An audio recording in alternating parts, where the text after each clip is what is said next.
Afternoon, everyone. We're going to get started in a minute. It looks like recording has started. I'm just kind of watching for when we hit quorum and for Vice Chair Denham's arrival. There's a chance that I'm going to have to leave a little early from today's meeting.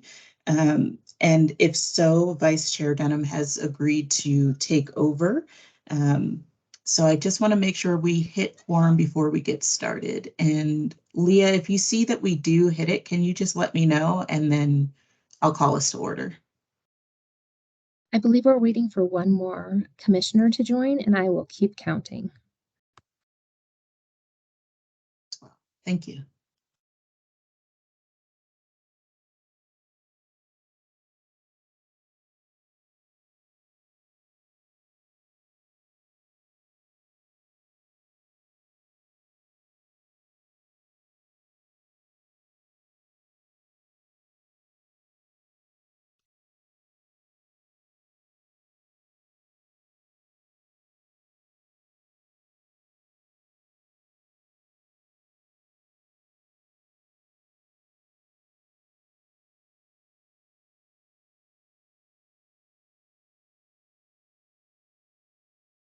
We are good to go. So thank you.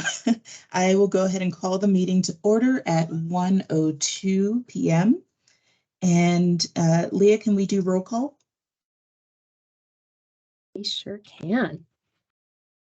Eric Davis. Tyler Denham. Present. Nicole Ellman. Here. Karen Flores. I'm here. Sandy Flores. I'm here. Kara House. Here. Devonna McLaughlin. I'm here. Jackie Kellogg. Moses Milazzo. Present. Adra Parafenic. And Ross Schaefer. Here. And Jackie just joined us as well. Okay, thank you to, and apologies, I have a cat that wants to be known, so if you hear him, he's just my work buddy. No worries, I got you. So thank you to everyone for being here today. We're going to move right into public comment.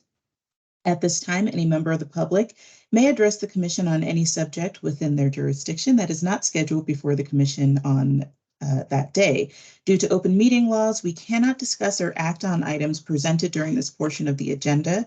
To address the commission on an item that is on the agenda, we'll ask that you just wait for the chair to call for public comment at the time the item is heard. Have any public comment today?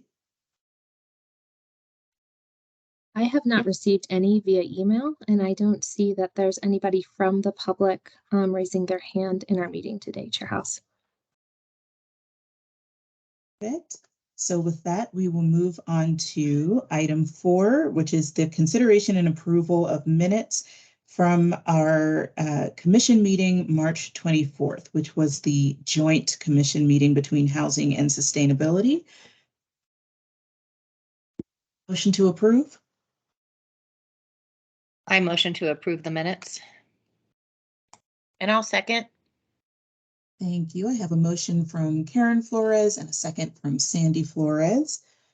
Any discussion? All in favor, say aye. Aye. Aye. Aye. Any opposed? Those minutes are approved. Thank you. We are on to item 5A, which is the update on hybrid in-person and virtual option for future Housing Commission meetings. Yeah.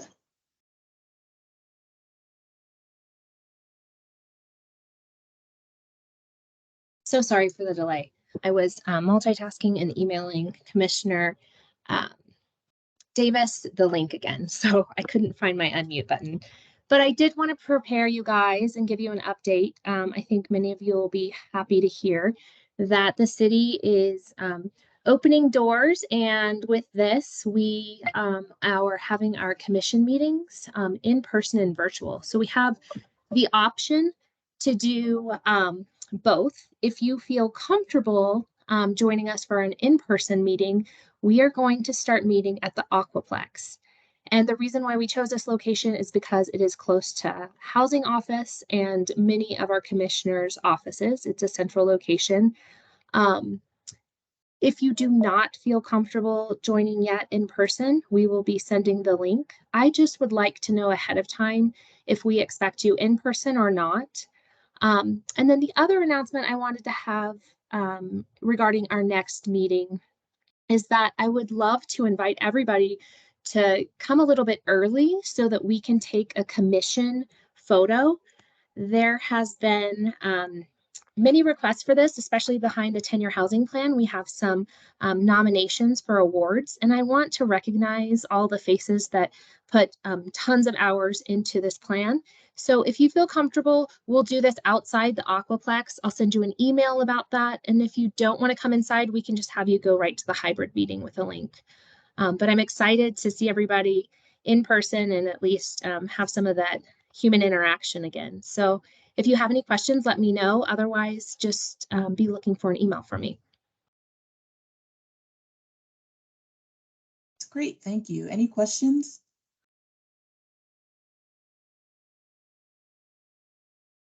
Hearing none, let's move on to item 6A, which is a discussion about the housing and sustainability.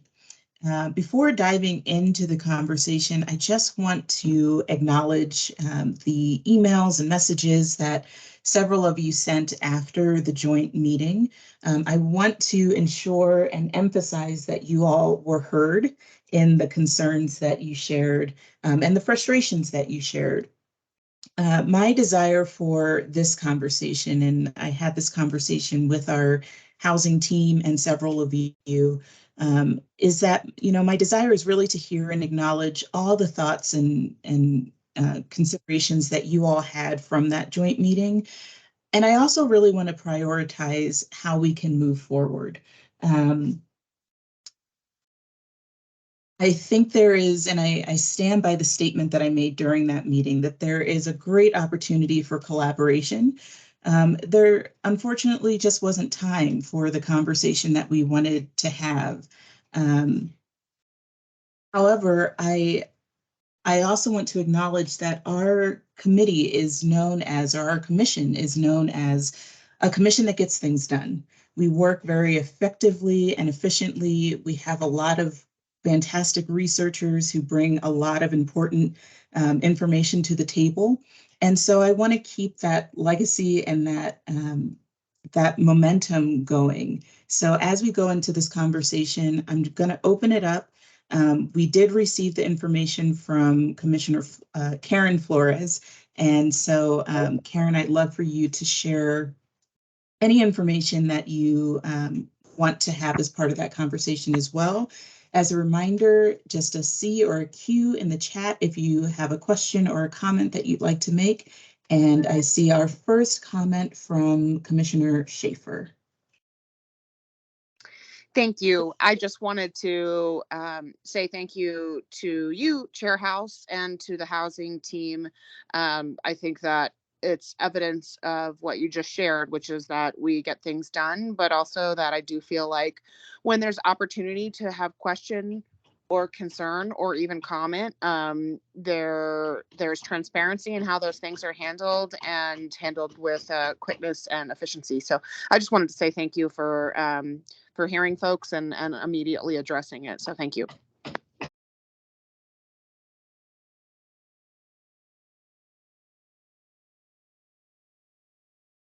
So the floor is open. Does anyone have any other questions, comments, thoughts?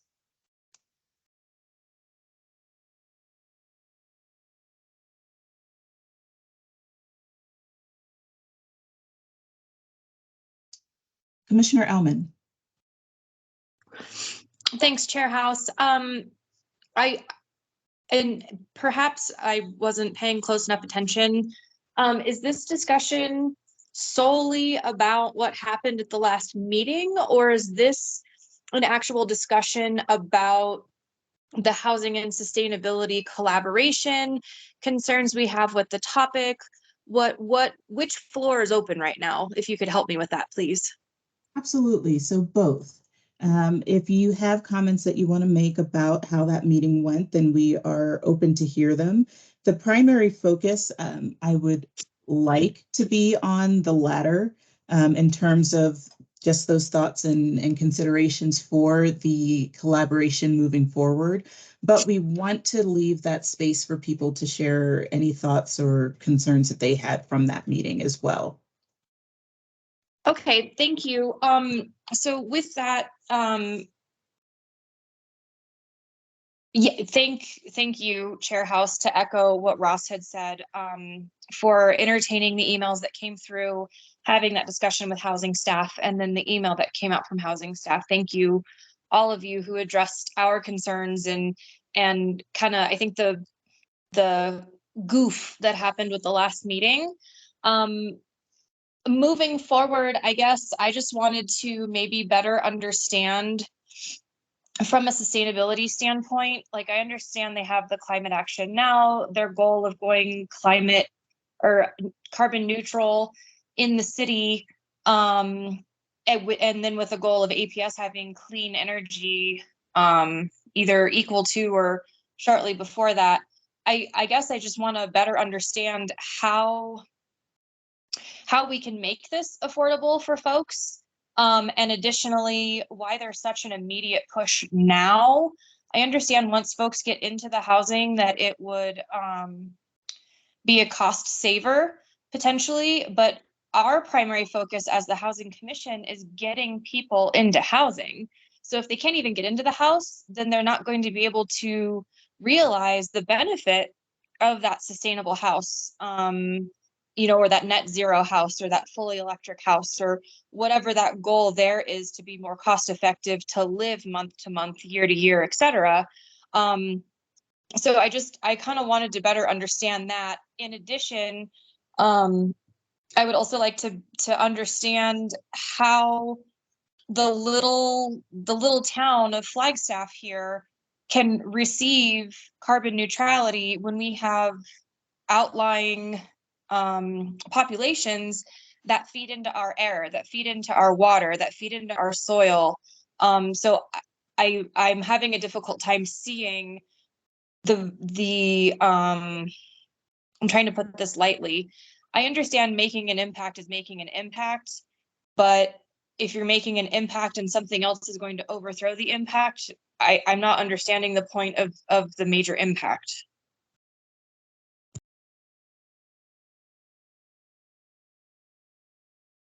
Chair House, Jenny Neiman here with the sustainability team. If you're all right, I can start to address some of those questions. Sure, thank you, Jenny. Of course, thanks, Chair House. Thank you so much, Commissioner Ellman, for the questions. Jenny Neiman here, Climate Manager on the sustainability team. I will start to address them. There was a lot there, so please feel free to redirect me if I'm not going in the right direction, or and feel free, obviously, to my team to add on. So from your questions, about our goals, I want to really clarify first. This is not, just the Sustainability Office's goals. This is the City of Flagstaff's goals. These are set by our city council. They've been set by our city council, really, really strong climate goals since 2018. Those goals were strengthened in 2020 with the climate emergency, as I know. So, in terms of why now, we have until about 2030 to get to carbon neutrality. That is, not just a City of Flagstaff advocacy stance. That is really a scientific stance that we need to reduce our emissions essentially by 50% by 2030, which is what the carbon neutrality plan aims to do, and make the rest up with carbon dioxide removal, but it's really based in science and what we as a global community need to do. And so that's sort of the why. Now we have about 8 years to make really, really significant changes across our community. And so I want to really clarify that, you know, this isn't just focused on housing, right? We talked a lot about housing at the last meeting and in the past when we've talked with y'all, mainly because we see so much opportunity there, right? This isn't specifically focused on housing. It is focused on really all of our systems across our community. We look at our main sources of greenhouse gas emissions when we think about our work. So that starts really with our buildings and with our transportation. That we are working on all buildings as we can, right? And all forms of transportation. Housing is one of those really fantastic opportunities just because of the housing emergency, right? We actually see these two as building on each other and opening up a ton of opportunities for us to think about both our climate emergency and our housing emergency at the same time. And so I just, you know, we did talk a lot about housing, but it is one part of our overall sort of commitment to the city, and our overall work on climate action is to look at all of the ways that we contribute to greenhouse gas emissions and try to address them. And again, if I'm missing anything in there, please let me know. To your point about, yeah, Flagstaff, right? Flagstaff is little. Flagstaff is, you know, 70-something thousand people. However, Flagstaff is part of the global community, and we need pretty much every single municipality across the world to be working on climate action. There's also a lot that has to do with leadership. So we hear a lot. I work a lot with folks across Arizona who say, okay, Flagstaff did this. This is opening us up the door to have this conversation in Mesa and Tucson and Prescott, right? And doing that. And so we know that our impacts in Flagstaff really help us across the state, right? And they really, again, contribute to that kind of global commitment that we need. There's really no population that's exempt from the need for climate action, right? And so we need everybody, no matter the size. I think maybe you might have been getting at some, you know, yeah, we have a lot of folks outside of Flagstaff, right? We have a lot of folks that commute into Flagstaff, right? We know that we are part of this region, and we do try and think regionally as much as we can, right? We know that, you know, and things that you all think about a lot, right? I hear every day about, you know, somebody who is moving out to Winslow or moving out to Williams, right? And commuting in. That is a result, right, of us not having enough housing in Flagstaff, right? And so we think about that a lot. That's not good because we lose those emissions of that a person, right? We know that, you know, if they are then commuting from Winslow, you know, that their impact is really, really high. I also think that their impact, you know, their health, right? Long commutes aren't good for people, right? They're not good. There's some really interesting health data behind that. And so, yeah, we absolutely try and think from a holistic and from a regional standpoint. I'm sorry, Jenny. I think maybe my question missed its target. So I appreciate that we're conversation starters, and I think that is imperative for buy-in. And I understand that Flagstaff reaching carbon neutrality isn't going to solve the global climate problem that you speak of. Like, I just want you to understand that I understand that. My question was not to do with conversation starting, not to do with leadership, not to do with a political stance. It was, moreover, if Flagstaff is successful in the goal of being carbon neutral and Belmont is not on board and Donny Park is not on board and they're not following the same goals and efforts, how does that cancel Flagstaff's carbon neutrality? Sure, that's a great question. Thanks for clarifying that, Commissioner Allen. So, you know, essentially climate change and global warming are not a yes or no, right? It is at this point, frankly, bad or very bad, right? There are different degrees of climate change, right? And so everything that we can do, it's not, yes, we've beat climate change or no, we haven't, right? At this point, when we think about it from a scientific standpoint and from a global standpoint, it's, can we hold warming to 1.5 degrees or 2 degrees or 2.5 degrees, right? And so if Flagstaff achieves its goal, that moves the world, right? Ever so little, but it is significant. That moves the world world closer to keeping warming to 1.5 degrees, which from the level of essentially death and destruction is much, much better than 2 degrees, right? If Belmont and Donny Park, right, and other folks don't do that, that's okay, right? From Flagstaff standpoint, it pushes us in the wrong direction. But every single municipality and every single individual and organization that are working toward this help us reduce the bad impacts of climate change. So I hope that's helpful. Yeah, it absolutely cancels it out. But if Flagstaff does nothing, it's even worse, right? And it makes things even worse. And so we're really talking in terms of harm reduction at this point. And so, you know, does the work that Flagstaff do matter? Absolutely, even if our neighbors are not. And going back to that leadership standpoint, you know, can we work with Mountain Line to get transit right out to Donny Park, to get, you know, can we work on electric vehicle charging, right? There's a lot of things that we can do on a regional perspective. But I appreciate those thoughts. I mean, those are questions we deal with every day, right? Of does this matter? Thank you. And I just also kind of wanted to understand the level of affordability that we're looking into, because again, I understand I understand the global issue. I do understand everything that you've said. And if we do make our homes new developments a net zero or an all electric with the goal of clean energy moving forward, which currently is coal burning and not efficient or carbon neutral by any stretch, right?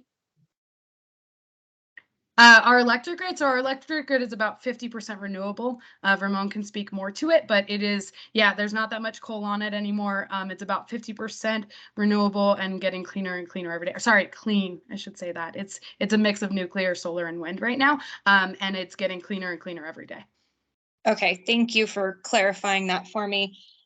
So what steps in making those homes accessible for the 60 to 80% AMI, those people that we're really trying to serve, and even up to the 125% AMI, what steps are being put in place to try and make those more affordable, understanding that once they get in, it can be more affordable in the long run for them and ultimately better for the environment. But if we can't get them in there, that doesn't matter, right? I mean, if nobody's living in these clean green houses and they're still using their old dirty brown houses, to go with the opposite, then you know it seems almost all for naught, and it seems almost like a very expensive gamble that we may not win if we can't house people at the current rates in the current structures. Sure, I will. Before we jump into an answer there, before we jump into an answer there, I just want to acknowledge that I see some other hands up. So as we answer, let's be mindful that there's some other questions coming up. Thank you. Thanks, I'm done after this.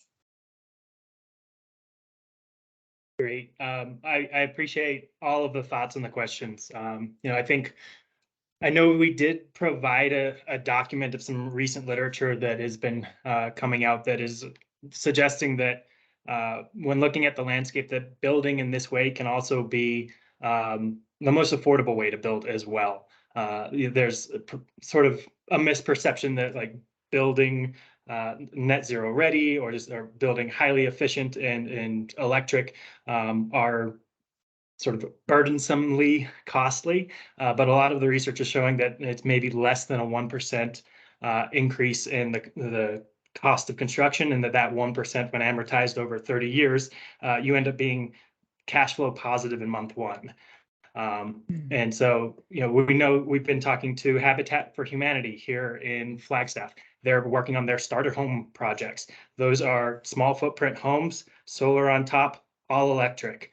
And they're finding that they're going to be able to like build and make those available at $100,000. Like there's a lot in the research that's suggesting that building mixed fuel is actually the more expensive way to build. You have to bring in the infrastructure for two, and like we know that folks in Flagstaff are not necessarily developers, you know, familiar with building in that way. We know that there are some that are doing it. I just walked around Mandalay's sort of section of the Timber Sky development area, and they are building all electric. They haven't brought the natural gas utility there, and they're using cold climate heat pumps, right? And we don't. I have not been able to get the economics of like how is Mandalay versus like Capstones just across the street. But we know that moving in this direction has just a lot of opportunity. We need to learn how to do it better. The more familiar we become, the more we optimize, generally speaking. And we can also think about how we can help even on the providing resources side to be able to make the homes more affordable as well, just in the sense of you know, addressing both of the crises that we have and using the resources that become available to the city if it's becoming available for sustainability. We want to be able to make homes affordable and make them clean, and we'll look to figure out how to leverage resources in that direction to accomplish both goals. But the actual goal of clean housing does not have to be inherently sort of at odds with affordable housing.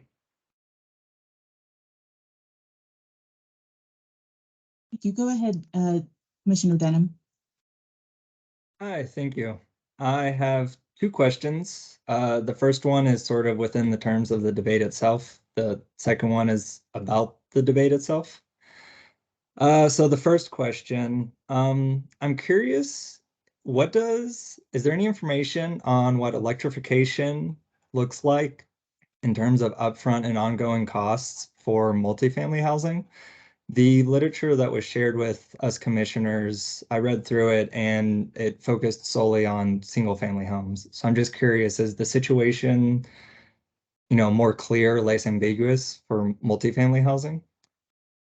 And the second question I have about the debate itself is I'm really excited to collaborate with the Sustainability Commission, as I think we have a ton of shared goals. But I'm confused why we're focusing on electrification, where the situation is more ambiguous and reasonable people could reach diverging opinions after looking over the available information. I mean, there's so much low-hanging fruit for collaboration, like with parking, land use, appropriate density, lot sizes, and so on. Would it be more productive to focus on those issues and leave differences of opinion on this particular one alone? Sure. And Ramon, I'll let you get into multifamily as you're more familiar with that research, but Tyler, thanks for the question on the first. So we, I want to be really clear. We try to speak about electrification because we've got a lot of questions from there.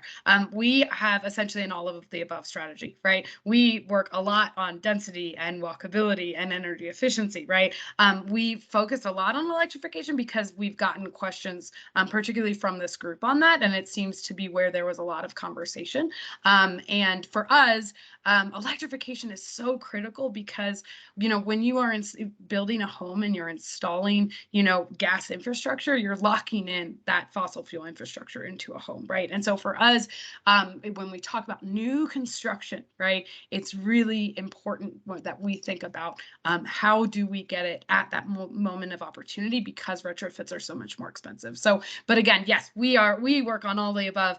Pretty much anything you could think of when it comes to buildings and transportation, we are trying. But building electrification just came out as a big point of discussion. So Ramon, I will let you add on to that and feel free to speak to the multifamily as well. Yeah, it's a good point. I do believe, if I'm looking at the same document that did get sent to commissioners, there were a handful of resources about multifamily, one from SWEEP, the Southwest Energy Efficiency Project, and there were a couple others as well from Consumer Energy. If that's not the document you all got, I'd be happy to make sure that we get that document to you. But generally, the same conclusions are found that in multifamily, it's feasible and that it is not exorbitantly expensive, and that the net pay or the cash flow in month one can similarly be achieved.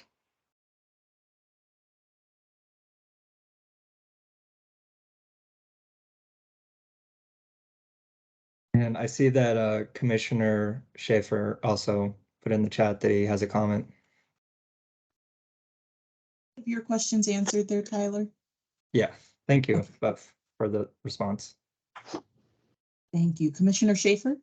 Hi. Yeah, I just wanted to say that I think it's really important that we recognize that we don't have to necessarily agree or unite on all of this, but I do really think that we can work to try to figure out where we can take action together, and what I think that at the end of the day,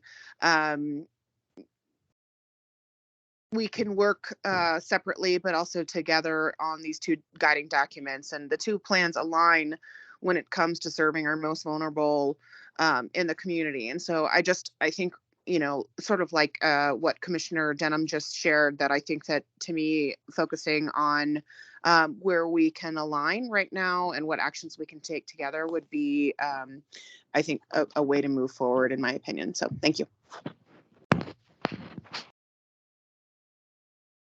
Commissioner McLaughlin. Good afternoon. Thank you for the conversation. I'm excited to have it. And I definitely understand that climate action goals and affordable housing efforts have some overlapping strategies, as Commissioner Denham outlined, such as higher densities, adaptive reuse, getting folks into housing in Flagstaff so they don't have to drive till they qualify. But I wonder about the way we get there and what methodology is used, because it doesn't feel like those synergistic conversations are happening. And it doesn't feel like housing is always included in sustainability. It's more of an afterthought. So some examples of that include the sustainable building incentives coming to the Housing Commission at the last minute without an opportunity for thoughtful review and comment and feedback before council adopted it. I think those should have come to housing as there's a housing affordability impact, with enough time for us to have an opinion and do some research and ask questions before a decision is made, and it doesn't really matter what we have to say. Another example is some of the sustainability bond initiatives that focus on housing, like incentives to create accessory dwelling units, the idea of putting an electric car share at the housing authority. I think some of those certainly involve housing, but I don't know where housing's voice was in trying to see if those were viable, realistic, thoughtful, appropriate suggestions for the bond committee. And so I wonder how sustainability and housing staff or commissioners or whoever see us moving forward to build trust, respect, and collaboration in a meaningful way when it hasn't happened in the past. So I guess my question is what changes moving forward?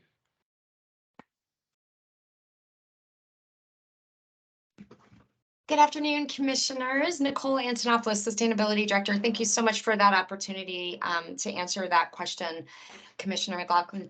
In particular, and I just want to offer this as an example, we have a lot of challenges in city process, and by no means is this a opportunity to point fingers, but we recognize that there are a lot of challenges in that space. And I see that Dan Folk has put a note in the chat. So I will just make a comment about the second part of your question, specifically related to the ADU proposal. We've been having this conversation with housing staff for almost 3 years about the potential to move forward with an ADU project. And we have kept information flowing to and from. I think that the one difference, and I will absolutely accept ownership, is the Sustainability Commission, for example, has a very different charge or role or charter than the Housing Commission. So I do invite all commissioners on the call today, both sustainability and housing, and if it's not easily available, happy to send, but to review the charters of each commission, because they are different. So when we talk about opportunities for collaboration, I think that might be a really good foundational element to build off of.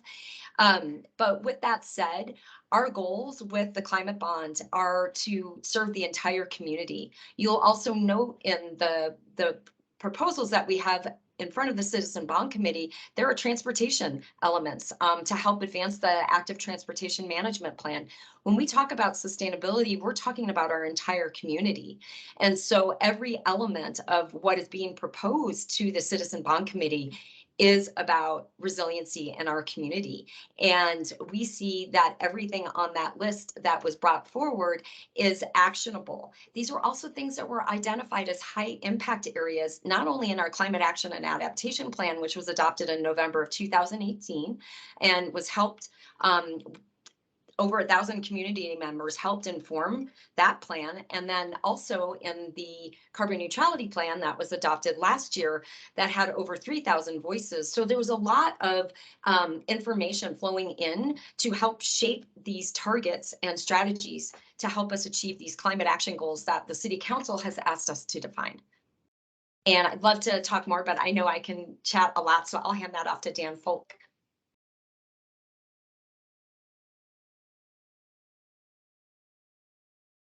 Hi, good afternoon, everybody. Dan Folk, Community Development Director.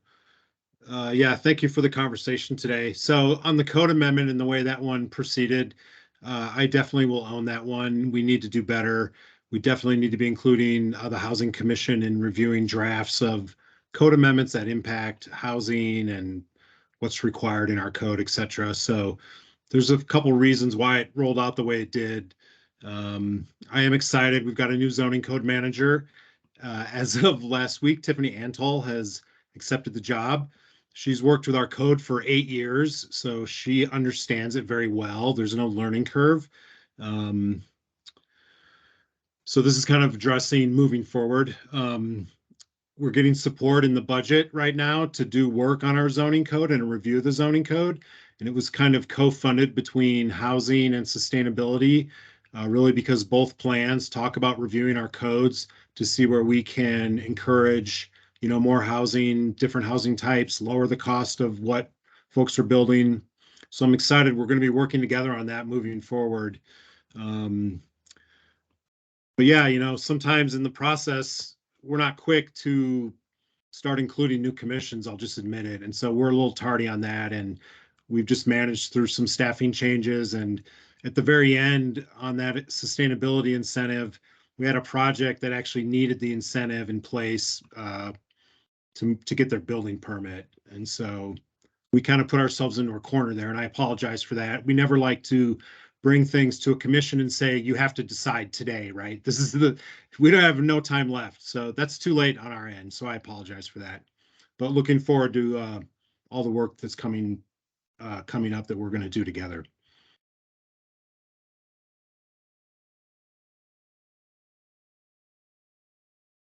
Thank you both for that. Tyler, I see you have another question. Yeah, well, first of all, I'm super excited to hear that Tiffany Antol is filling the zoning code manager position. All of those areas of shared concern that I talked about, the parking, the land use, density, lot sizes, and so on. When I've inquired about that before, the common response was, we can't really work on that yet without a zoning code manager. So super excited. I'm curious if you know of any specific opportunities that are upcoming where now that we have a zoning code manager, where the Sustainability Commission and the Housing Commission could push together on shared goals. Are there any big initiatives coming down the line or planned out? Yeah, that sounds like a question for me as well. So I think there are opportunities for sure. There's a number of things that are all kind of coming together. So on May 10th, I'm going to be reporting to the City Council on a listening tour that a group of us did where we talked to our applicants just about our process and our requirements.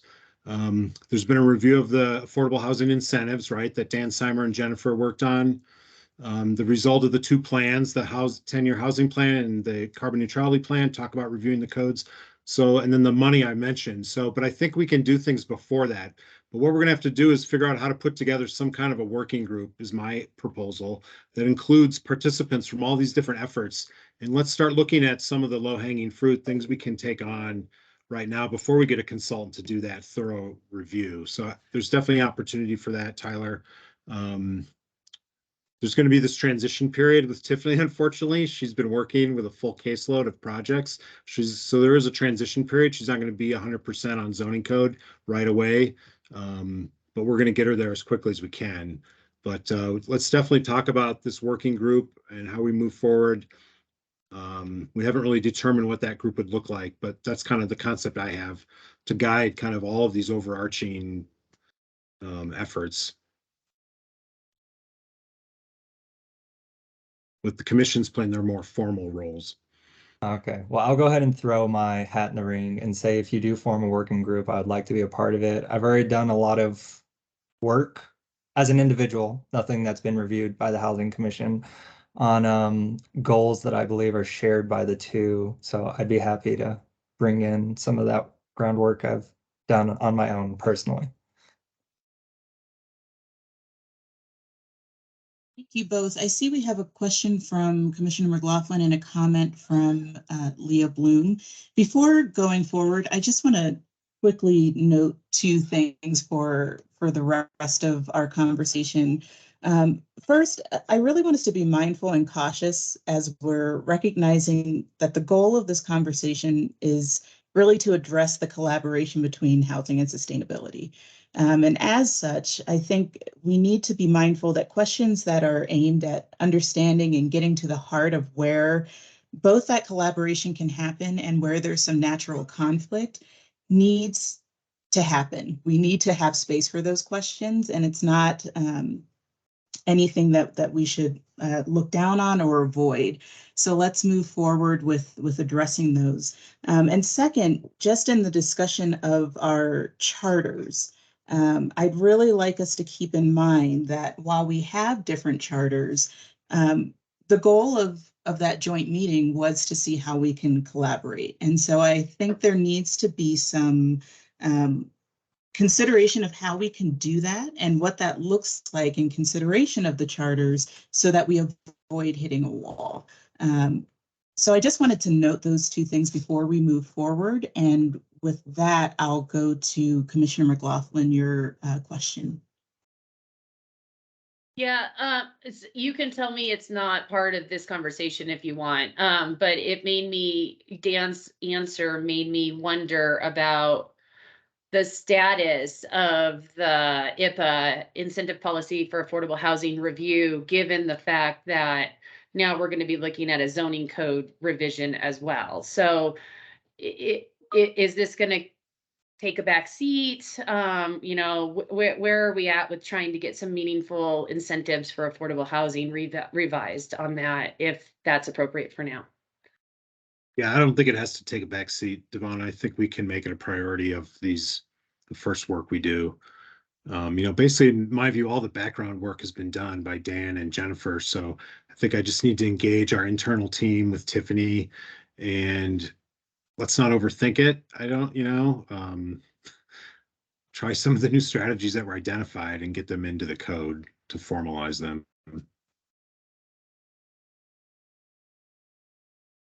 Thanks. See Leah and then Sarah, unless Sarah, was your comment directly? Go ahead. It is. I just wanted to add that actually incorporating the affordable housing incentives is directly related to the request that we made for funding, coupled with looking at the codes that council has indicated support for. And so it's not taking a back seat. Is the goal to move them along side by side, so that we make sure that we are, it's hard to talk about code changes without talking about what incentives could be changed as well. So that's the intent of that project, so that we're not losing momentum that we do have with incentives. Thanks so much. Thank you, Leah. I just wanted to follow up on the collaboration part. There have been conversations with staff between housing and sustainability of next steps as far as our last meeting that we had and how we can move forward together. We've talked about maybe having a joint commission meeting once a year, looking at our plans, reporting on how we're improving or addressing the housing emergency and carbon neutrality together. And so we also have discussed bringing our chairs together and talking about that. So the collaboration is starting, and I want everybody to feel assured that those conversations are being had and will continue to be shared with you once we discuss how we can really unite our two commissions together while we're doing all the important work that we're set to do in our ordinances.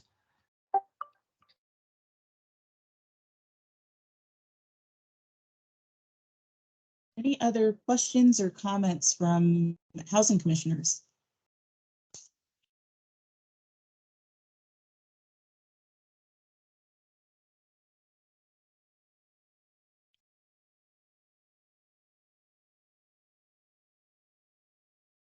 Did want to, and I'm stalling for time in case there's any questions that are forming, but one of the things that I really honed in on in the information that was shared by Commissioner Karen Flores was I was reading through the comments on the article that she shared, and one of them that really stood out was on page, it's on page 17 of our packet.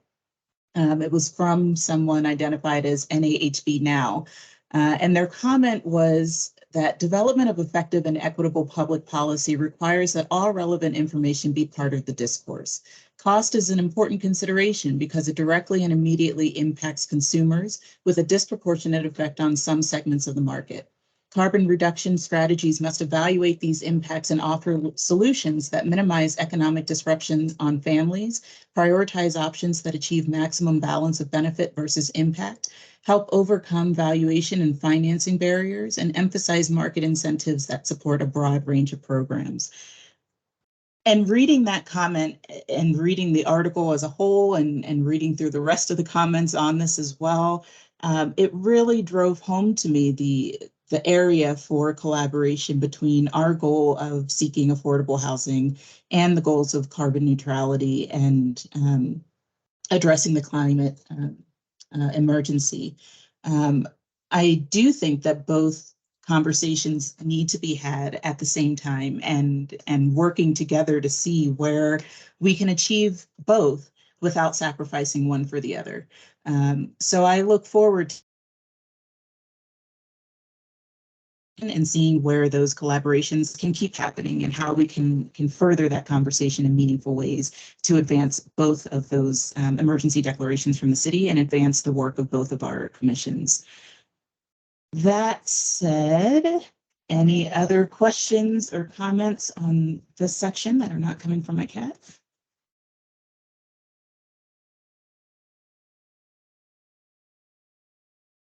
All right, hearing none, I'm going to move us on then. Thank you to the sustainability team and to the sustainability commissioners that joined us today. As a reminder for folks, we have been invited to join in the Sustainability Commission meeting for anyone who can attend that. So I encourage folks that are able to make it to go and continue the conversation there as is applicable. So thank you. And that brings us to item 6B, which is the 2045 Regional Plan Update with formal discussion during May's Housing Commission meeting.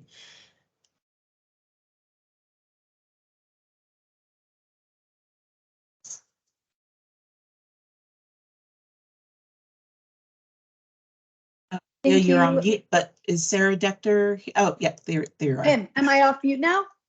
Yes, you are. I did start off talking to myself, so thanks for your patience. I was listening so intently to the previous conversation when you said 2045, I jumped. So thank you all for having me here today. Fix my lighting for a second. I'm going to share a slide deck with you today that we have been we've customized for the Housing Commission, but that we've been showing across many commissions with both the city and the county. And then we'll talk a little bit about the fact that in May, in May, we are going to come back and do a separate exercise. What we've been asking commissions to do is to help us evaluate what are the strengths and weaknesses of the current plan, and what are the opportunities and threats that we might see going forward with the new plan. We're not going to ask you to engage in that exercise today. We're actually using a digital whiteboard tool that's going to allow everyone to collaborate and then see each other's answers when we all get together at the meeting, and then rate and rank all the answers that come in and ideas that are brainstormed by the commission. And then after all the commissions have completed this exercise, which there have been some delays due to lack of quorums, but my hope is we'll be wrapping that up in mid-June. We'll produce a comprehensive or combined report and provide that out to all the commissions again. So I'm going to share my screen now and turn off my camera because it doesn't like me sharing and showing my face simultaneously today. And if because I can't see as well, if anyone raises their hand, Kara, and you want me to pause, please, Chair House, let me know and I'll be glad to pause. So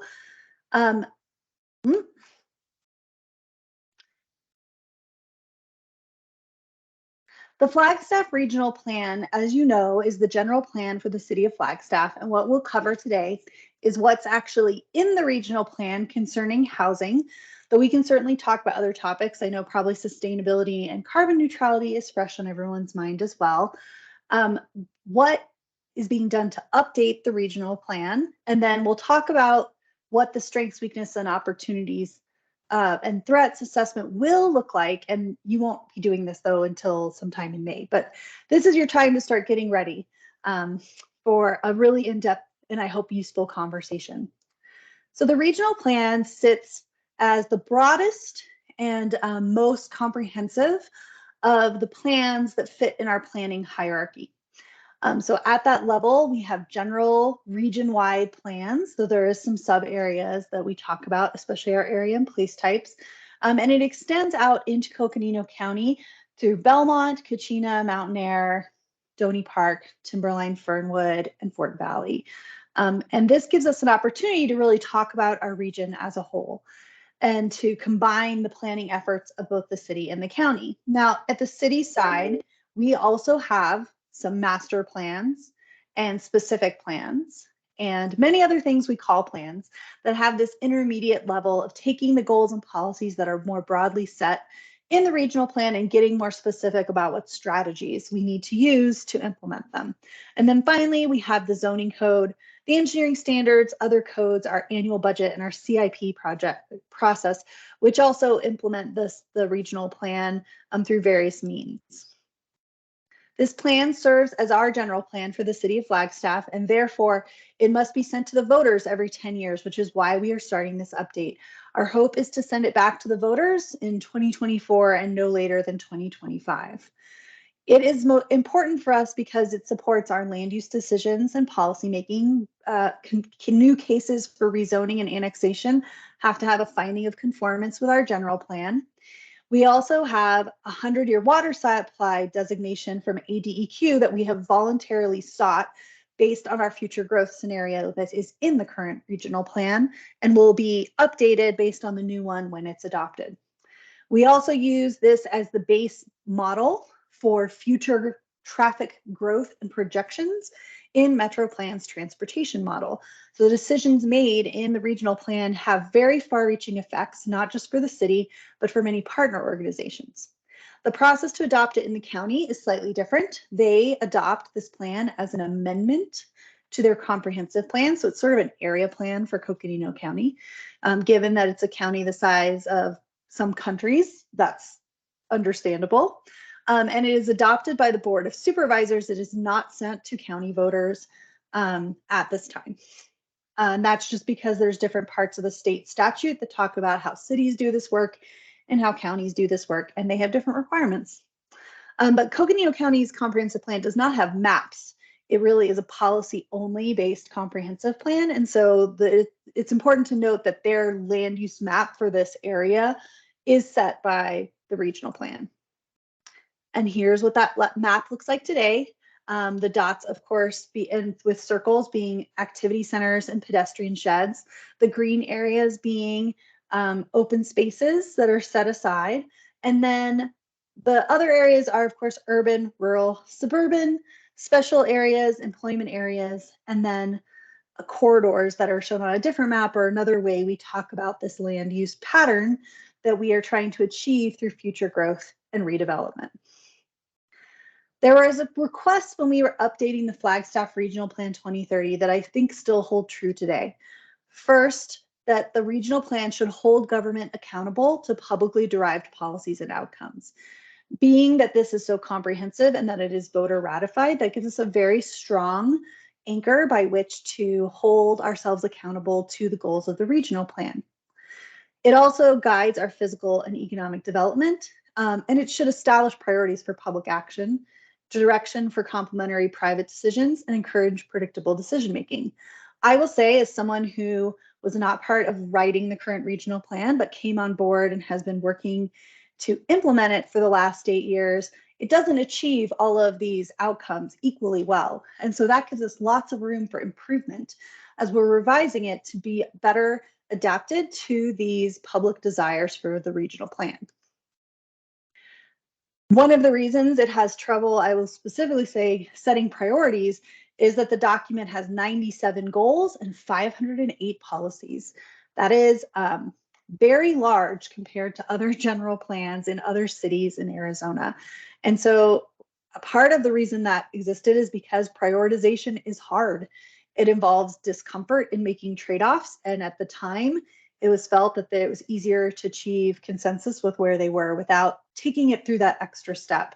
And hopefully that, with the acknowledgement that we haven't been able to set priorities without that step in the last few years very clearly, we'll have an opportunity to do that as a community moving forward. And we hope to set up a process that makes that convenient and something that is accessible to as many people in the community as possible. We also had a more generalized land use map. Our previous land use map was almost like a second layer of zoning. And so if you weren't trying to get a land use in the category shown on the regional plan map, there were lots and lots of needs for plan amendments. There have been many plan amendments, but fewer private sector ones have been significant or necessary under this generalized land use map. But it may have some drawbacks as well, because it doesn't offer prioritization and we haven't always gotten the outcomes we want. So these are the kinds of trade-offs that we will have to continue to work towards as we are revising and reviewing our current plan. And as I said before, it provides a robust basis for transportation modeling and a strong emphasis on multimodal transportation that I know many have said they'd like to see strengthened as well. In the neighborhood housing and urban conservation chapter of the regional plan begins with the following vision. In 2030, we continue to build and improve healthy and diverse neighborhoods while maintaining affordability and connectivity to the greater region. A broad and lofty goal. One of the things we really imagined in setting this vision was focusing on achieving this missing middle of housing that's shown in this very common graphic that planners use to talk about building types, especially concerning transect codes. Detached single family homes are about 50% of all units in Flagstaff.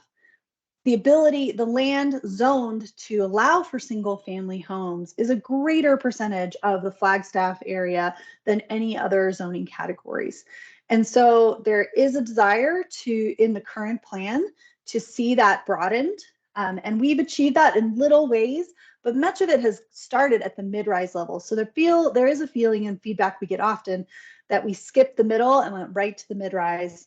And we hear a lot of consternation from the public as we have worked to implement this plan. And I'm sure the Housing Commission, in fact, I know the Housing Commission heard a lot of that as we were working on the 10-year housing plan as well.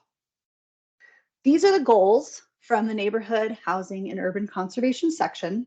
I won't read them out loud to you, but you can see that they focus on having diverse neighborhoods that are across the spectrum of those area types we saw on the map. It focuses on downtown as a primary point from which we draw comparisons for community character. It talks about providing that variety of housing types at different price points, having safe and sanitary housing, and thinking about neighborhood conservation efforts and compatibility of our infill and redevelopment carefully. So we went over the future growth illustration, but I wanted to come back to it because one of the pieces that is worth looking at is the suburban area type, which is the yellow color on this map. The suburban area type for neighborhoods has a minimum and a kind of a range of densities that we would like to see that is capped at around 14 dwelling units per acre for residential only and 29 dwelling units per acre for mixed use. Prior to seeing the mid-rise buildings that we saw in the early 2010s, 29 units per acre and 25 units per acre was really the most density we saw in Flagstaff. We have seen mid-rise buildings, these larger ones, pop up in the suburban activity centers, but there's still a very vast area, and they are allowed in those activity centers, but not in the suburban neighborhoods. And that is besides rural, which it really extends out to the edges of the city and the county, that's the next biggest category of area and place type designation is suburban neighborhood in the future growth illustration. The 10-year housing plan has many ways, and because we talked about this last year and we asked you to identify what ways the regional plan could be more robust in setting affordable housing goals. And one of them right here is increasing density related to affordable housing and providing greater density in those suburban areas. So this commission has already targeted some of those very things that I pointed out as we walked through the current regional plan. And so you've kind of already done some of this SWOT analysis, though I'm glad to see us update the process again. There was also some emphasis on going back and revising the community character chapter goals and policies to include cost-saving methods and reduce the conflict between affordable housing, historic preservation, and urban design. And I think that's a way in which you were messaging the need to prioritize among those three values that the regional plan represents. We also talked about the value of adaptive reuse of buildings, and the direction came forward to also have affordable housing as part of every Flagstaff neighborhood and to work to address disparate impacts. I think this is also a really important policy from the 10-year housing plan. So the process we are using to update the regional plan has 4 phases. And phase 1 is really focused on getting curious and gaining understanding. If I added a third focus to it, it would be bringing stakeholders into the process and getting them informed and ready to participate. We hope that this fall, we will also be working on phase 2 and starting to head towards having a robust collaborative process that will include scenario planning for things like climate change and for maybe even some macroeconomic factors that will help us determine and basically stress test the kinds of goals and policies we want to see in the regional plan.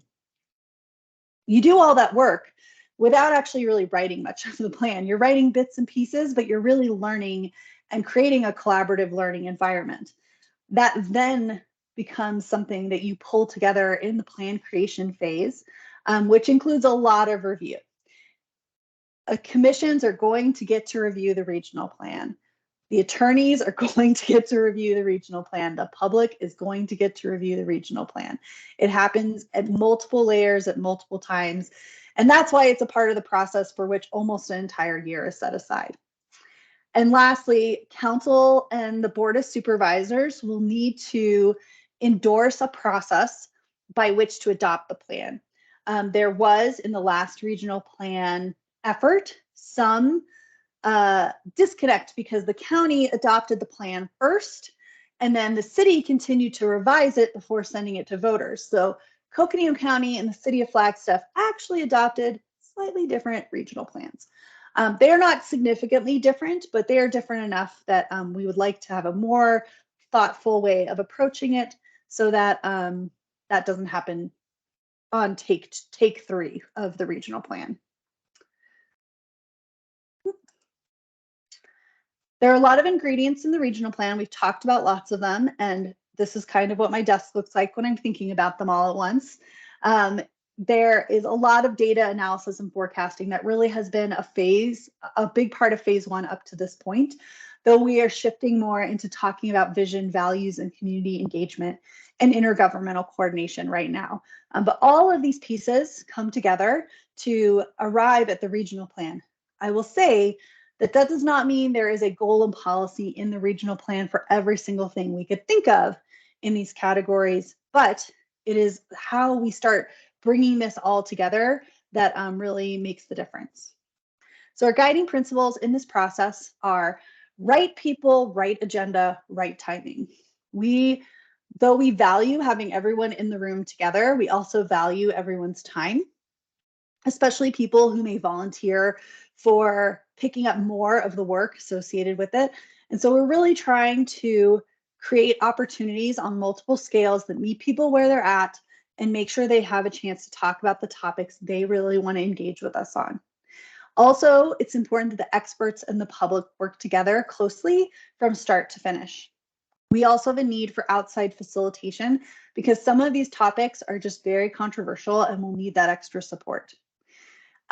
The Board of Supervisors and the City Council have asked us to focus on equity and inclusion as both a central part of our public participation plan and the plan itself and its goals and policies.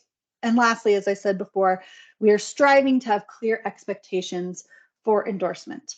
All of these guiding process principles were actually based on after action interviews that I did in 2014 and 2015 with the individuals who were on the Citizen Advisory Committee for the last plan. So I have been saving that in a drive somewhere for many, many years to boil them down to these very important 5 bullets.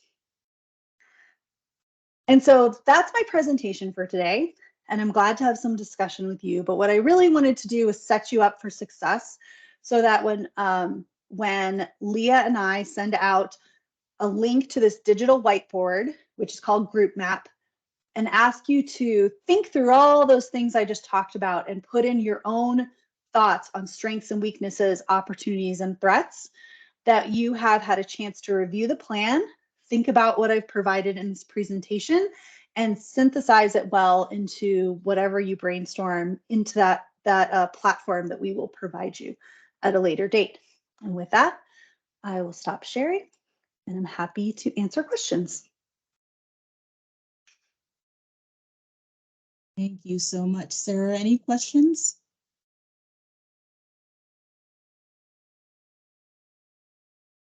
And it's my understanding, Sarah, that now that we've had this presentation, the next step would be at that next meeting, you coming back with that collaborative work, correct? Correct. The way, if I may, I'd like to expound on how that happens a little bit. Absolutely. So the way it's set up is you will get a link to the digital whiteboard and you will enter your ideas, and you will not get to see any other commissioners' ideas until we are rejoined together at a meeting. And then I can see everything in the background. You don't have to hit enter. There's no submit button. You put it in and I can see it. Leah and I will go through those and make sure we have combined any that are duplicative. So if Commissioner Kellogg says, I think we've got to do more to adapt historic preservation into affordable housing or revamp them, and then we also something we hear from Roth, then we will make sure we're not double having to vote on things. After we see what everyone has pulled together, we'll ask you to quickly, and I do mean quickly, go through all those ideas and rate them for each quadrant from 0 to 10. And I always try and remind people that is not like a final answer. It is a sensing exercise of my first impression of looking at these tells me this is my priority and this is less important. And there's no right answer. There's only this first impression. And that gives you a chance to see where there is strong emphasis just off the cuff from everyone on the commission and where there's disparate emphasis. So some people gave it a 2 and lots of people gave it a 7. That may mean it's an area for more discussion. So no final answers on any of this. It is a brainstorm and a sensing exercise. And so when we come back with it, hopefully that will decrease anyone's anxiety about trying to get it right or perfect. There is no perfect, there is no right. There's just what's bubbling to the surface for us at this point, early in the conversation with the commitment that the regional plan team will be back several times throughout this process to engage, and we'll have multiple opportunities outside of the commission meetings to engage with you on the regional plan.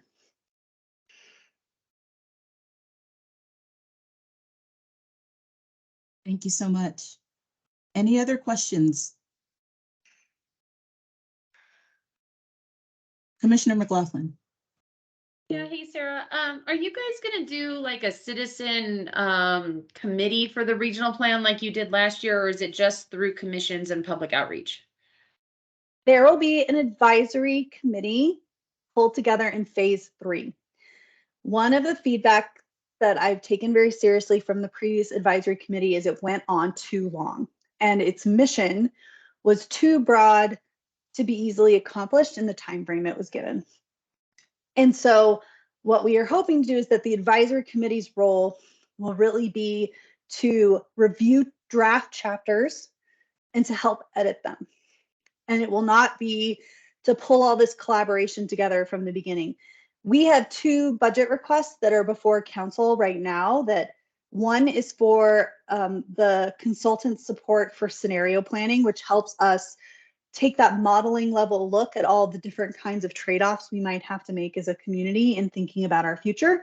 And then the second is an amount for a collaborative process.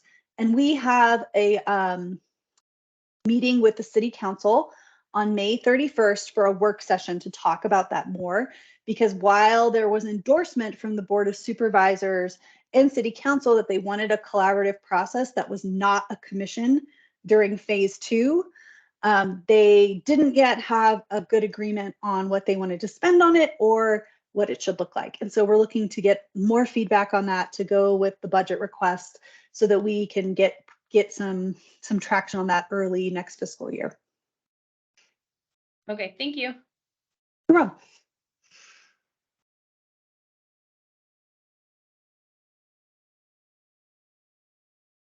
All right, seeing no more questions or comments, thank you so much, Sarah, for the presentation, and we look forward to you working with you more on this going forward.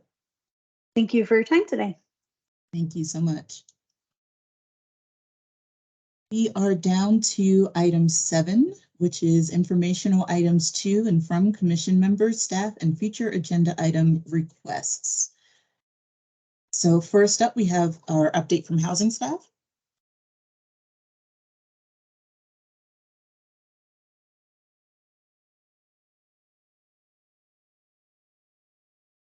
Oh, I saw a hand. There may not be an update from, oh, there's a hand. Sorry.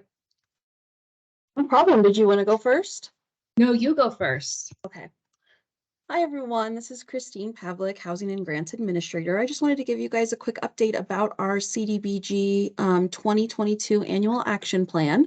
We just went to council, I think it was a week and a half ago, 2 weeks ago now, to ask for approval of the recommendations for funding allocations. So I just wanted to let you know what was determined to be funded. I don't have the exact amounts right in front of me, but for public services, we funded Homeless Youth Connection. They are hoping to expand their host family program, which means recruiting families that would be able to host a homeless youth that is trying to finish their high school degree. We were also able to fund Threaded Together for an expansion of their program of apprentices. They are basically providing training so that these individuals can go on and obtain a career in technical arts, textile arts, and that was about $39,000. The last allocation under public services was a little over $25,000 for Flagstaff Shelter Services for operations at their new the Crown Motel for their hotel to housing program. Under the housing projects under construction, we were able to fund Flagstaff Shelter Services for renovations at that new motel that they acquired. So things like filling in the pool, installing new fire lines, just things they need for safety and to bring the property up to, the appropriate improvements. The last project that was funded, which was about $370,000, is a neighborhood revitalization project at the Murdoch Center. They are hoping to kind of transform the property into a community park. And so there'll be improvements to the parking lot and the outside of the building, as well as the landscaping, potentially some play structures. And so that is the gist of what we did with our CDBG funding. We are hoping to move forward with the ARPA funding for housing assistance application process probably late summer.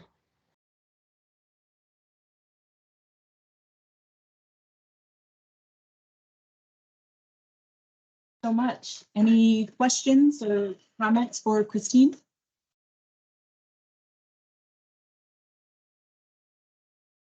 All right, and I saw Leah said that she had no other or further updates.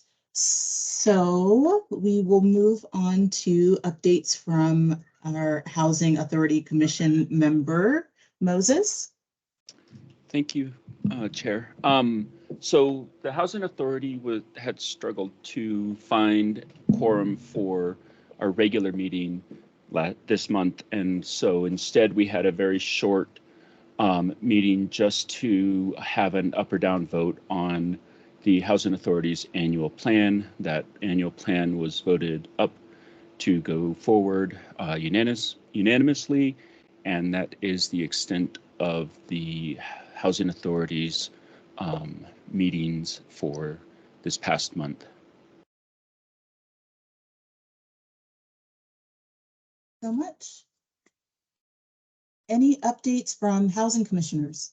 I'm sorry, Chair, could I say one more thing? We are, the Housing Authority Board has 2 open seats right now, and we are really struggling to get quorum regularly. And so we are still looking for 2 additional members for the Housing Authority Board.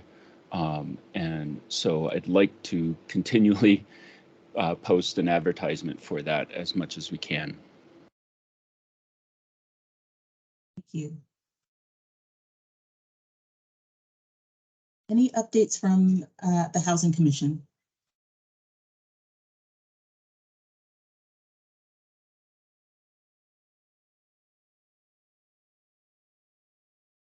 Great, hearing none, I believe that brings us then to the end of our meeting. So thank you all so much for your time, for the conversation today.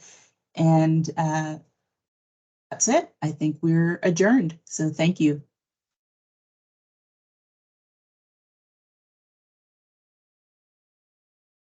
Thank you.